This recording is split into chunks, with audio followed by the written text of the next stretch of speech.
Hi, and welcome to Liberty Nation TV. I'm your host, Scott Cosenza, and with me is our managing editor, Mark Angelides, to talk about the dangerous world of political endorsements. Mark, there's primary pressure. It's political endorsement season. What's the latest? Hey, Scott. Thanks for having me. Well, the latest is that Joe Biden is building a rainbow coalition that includes Spartacus himself, Cory Booker, he's joined on. We've had Kamala Harris, she's joined on. Elizabeth Warren has yet to put an X where her name's going to go, but we've had Beto O'Rourke. Bernie Sanders has picked up Jesse Jackson. And yeah, there appears to be a lot of piling on. There's also celebrities in the mix there as well. But to be fair, nobody really cares who Jane Fonda's supporting. Well, maybe Mr. Turner does. Now, you don't think these endorsements are necessarily a good thing, is that right? Tell us why that is. So with the endorsement comes political baggage. So nobody lives in an entire bubble. And what happens is you have an endorsement, and so when they're endorsing you, in some small way, you're endorsing them when you appear on stage with them. Now, for example, back in 2016, people were talking about a David Duke endorsement or something. Only if it's reciprocated anyway does that become a reciprocal relationship. That's in the word reciprocal. But if you're going to go on stage with these people and thank them for their support, that's accepting it. So what you're also doing is you're tacitly accepting the ills that go with those people. I'll use Jesse Jackson as an example, the Reverend Jesse Jackson, who, as far as I can tell, is a great guy. You know, I mean, wonders for the civil rights movement. Spent decades working for better equality. I can't tell if you're being facetious or not, by the way. Not at all. No. Jesse Jackson in England, Jesse Jackson's got a good reputation. Oh, okay. All right. But if you look back to where his political roots lie, I'm sure you might remember, Scott, but Jesse Jackson was very close to becoming the nominee for the Democratic Party back in the 80s. But Jesse Jackson spent a lot of time in Cuba, where he would shout, "Viva Fidel, Viva Che Guevara. This is our revolution." I believe that was at a 1984 University of Havana speech. But this is the revolution in Cuba was a bloody thing. Che Guevara was the first person to set up, as far as we know, to set up labor camps for homosexuals. He personally executed over 100 dissidents.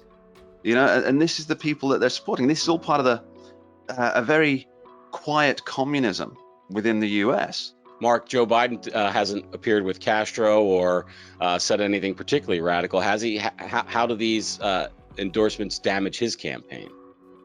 Well, again, it comes back to the reciprocity angle. So you've got people on his campaign who said will be front and center if he becomes president. You've got Beto O'Rourke, who famously said, "Hell yes, we'll take your AK-47s, your AR-15s."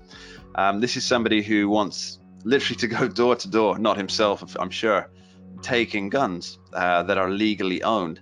You've got Kamala Harris, who gleefully giggled on a radio show about smoking marijuana, which is no big thing in itself, but according to the actual time scale of the music she says she was listening to, she would have been actively involved as a prosecutor, putting people in prison for marijuana violations at that time. The American public can forgive many sins, but hypocrisy is not one of them. And you've just got this whole wealth. It's like I mentioned earlier, it's a rainbow coalition, they call it. But it is a rainbow, you know, it's illusory. It doesn't exist. It's just, and there's no pot of gold at the end. Do you know what I mean? It's just not there. Let me ask you this. Are there any endorsements out there that haven't been issued that will actually be impactful to one of the candidates? Yeah, of course. I mean, there's the Warren endorsement when that comes in. That's worth nationally, that's worth around 12% in every primary. Is that right? You know, I mean, there's a few states that will drop her down to 6 or 7, but there's others that will push up to 15. So nationally, that's probably worth about 12%. And I think Warren herself is actually making the smartest move of her campaign, even though her campaign's over. She's holding out to see what she's going to be offered by either side. I would imagine the talks are taking place right now, and she'll certainly get. And by the way, you referenced Mr. Jackson's his 1980s candidacy for president. And as I recall, the DNC gave him $1 million in a private jet to fly around the country to stump. That was his price, and he got it. It'll be curious Certainly to did. see, what Warren's price is. Yeah, I'm not sure if you remember this one, Scott, but Bernie Sanders was actually stumping for Jesse Jackson at that time. When he went up on stage, said, I'm the only non-Democrat, non-Republic, independent, progressive mayor. I'm just trying to remember this I don't have it in front of me. Right. And I'm not a Democrat, period. And it's just pointing out how awkward it was for him to be stumping for a Democrat. But yeah, so there's a lot of history between the two men there.